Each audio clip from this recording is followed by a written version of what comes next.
जो भाग लिखते हैं वो देव होते हैं, जो भाग बदल दे वो महादेव होते हैं, जो भाग बदल दे वो महादेव होते हैं। हर हर महादेव, जय मैया की। सबका कल्याण हो, साथ में मेरा भी कल्याण हो। और आज की जो ये वीडियो है ये उन भक्तों के लिए है जो प्रभु प्रेम में बिलख बिलख के रोते हैं। प्रभु प्रेम में बिलख बिलख के रोते हैं। उनका प्रेम का कोई अंत नहीं है, उनके प्रेम का कोई अंत नहीं है। दिल में इतना प्यार है, अपने इष्ट से मिलने की, उनकी अनुभूति होने की इतनी चाह है कि वो बिलख बिलख के रोते हैं। जहाँ भजन सुनते हैं बाबा भोलेनाथ के या माता रानी का, जिसका जो भी इष्ट हो, उनकी आंखों से अश्रुधारा ऐसे गिरने लगता है मानो जब सुदामा श्री कृष्ण से मिलने आए थे और उनकी आंखों से ऐसे अश्रुधारा निकल रहा था, ऐसे निकलता है।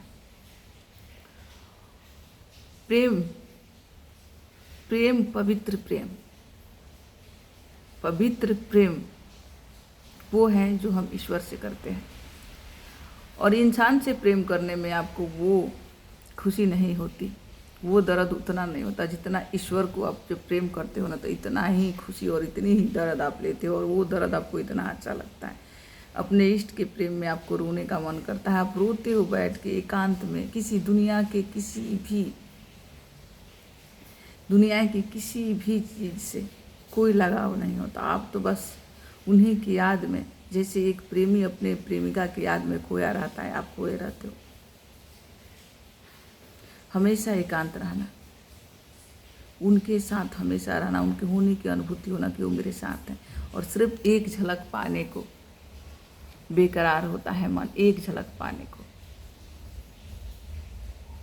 और अगर आप झलक पाना चाहते हैं ईश्वर का, अगर आप ईश्वर का झलक पाना चाहते हैं तो आपको मीराबाई की तरह ऐसा ही बेपनाह प्यार करना होगा। तो झलक मिलेगा, भगवान अपना झलक देगा। लेकिन पता है वो कहाँ देगा? आप ही के अंदर, आप ही के रूप में, आप ही में। क्योंकि भगवान कोई मूवी या सीरियल नहीं चल रहा है कि वो प्रकट हो जाएगा, वो प्रकट आपके अंदर होता है। और ये भक्तों को ये समझना बहुत ज़रूरी है कि भगवान प्रकट कहाँ होता है। भगवान आपके हृदय में प्रकट होता है, भगवान आपके हृदय में, आपके दिल में प्रकट होता है। क्योंकि वो दूसरी जगह प्रकट होता ही नहीं है। वो तो आपको तैयार कर रहा है। जो लोग दुआ मांगते हैं, जो लोग उससे प्रार्थना करते हैं, उनकी प्रार्थनाओं का फल स्वरूप वो आपको तैयार करता है। क्योंकि वो आपसे बहुत प्यार करता है और वो आपको तैयार करता है इसलिए कि आप दीन दुखियों को जो भगवान से प्रार्थना करते हैं कि भगवान मुझे नौकरी चाहिए, मुझे खाना चाहिए, मुझे ये चाहिए, मुझे वो चाहिए, उनकी प्रार्थनाओं को पूर्ण करने के लिए भगवान आपको तैयार करता है, आपको मैसेंजर बनाता है कि ईश्वर का मैसेज आप उन तक पहुँचाओ, उन लोगों तक जिनको कुछ पता ही नहीं है, जिनको कुछ पता ही नहीं है कि ईश्वर कहाँ है, क्या है। बस वो मांग रहे हैं कि मुझे चाहिए, मुझे चाहिए, मुझे चाहिए। और जब आप ईश्वर को प्राप्त कर लोगे, ईश्वर आपके अंदर जागृत हो जाएगा,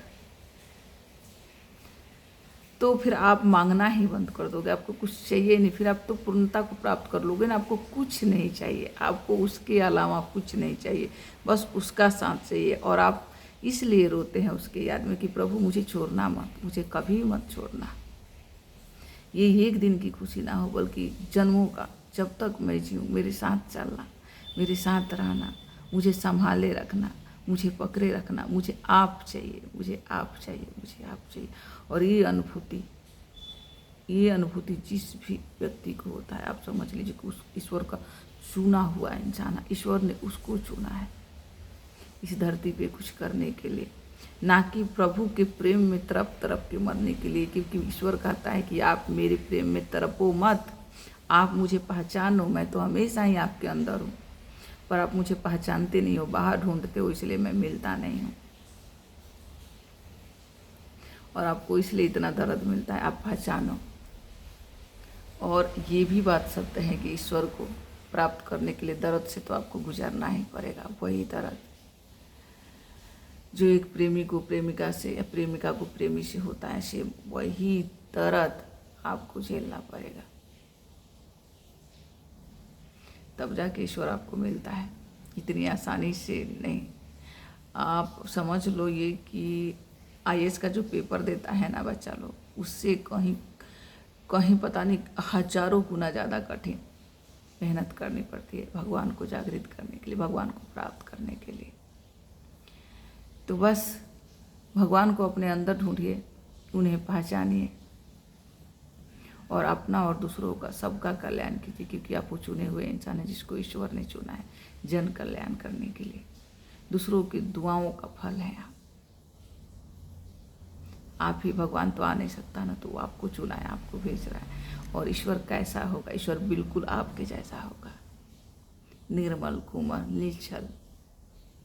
ईश्वर बिल्कुल आपके जैसा होगा, सुंदर मन वाला, सुंदर दिल वाला, ममता से परिपूर्ण, करुणामय, आंखों में इतना अपार करुणा कि जो देखे तो वही उसका हो जाए।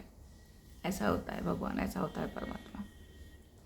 परमात्मा का एहसास हमारे ऋषि मुनियों ने करा था, किया है और कर ही रहा है लोग। और जितने भी संस्थाएं बनी हुई है वो कल्याण की भावना से ही बनी थी कि जन कल्याण करना है,